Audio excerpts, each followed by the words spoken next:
60 Sarah for Rabbit Radio. Welcome to the show. For listener-supported Rabbit Radio this week, welcome to the Global Avenues radio show with me, your DJ and host, Mike J. It was very much just ideas on paper. It's local musicians who haven't even recorded music yet, and it's local labels who are trying to get their name heard. It's, you know, students through the Bachelor of Popular Music. It's every possible level of the music industry Rabbit Radio touches in some way. You're listening to Rabbit Radio.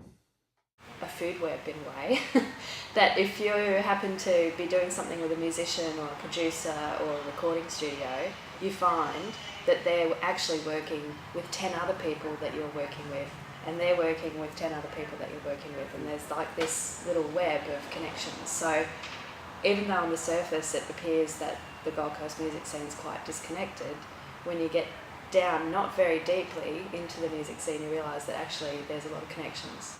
Being part of the whole Rabbit vibe, you know, it feels like a grassroots community that's growing, and you've sort of been in it at that ground level. So, and also having the opportunity to support local bands and you realise being involved with the radio station that there is a lot of talented bands playing, you know, that are bubbling away under the surface that I wouldn't have had exposure to if I hadn't been involved with the radio station. So I guess I appreciate that opportunity to plug into some really good grassroots underground style music that's bubbling away under the surface here on the coast that I mightn't have known about. It's I guess a central gravitation point for people that are into original live music and good original live music, and Rabbit can definitely be at the forefront of helping to facilitate and bring that together, you know. Having Marketta right here brings a lot of exposure to Rabbit Radio, which is really great, but it would be good to kind of, again, like, you know,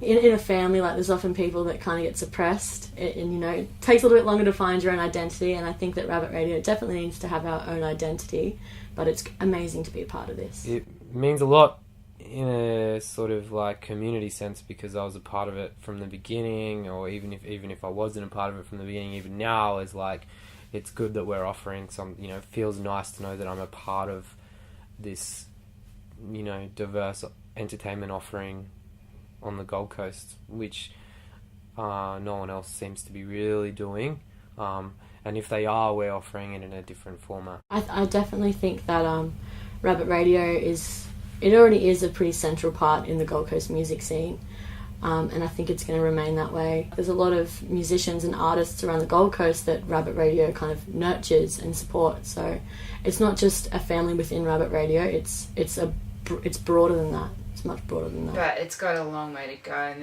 there's a good chance that it might fall over because of music licensing. That's probably going to be something we're going to have to really worry about, I guess. At the moment we're kind of under the radar, so it's not too bad, but I hope it's here in 5 years. That's all I can say.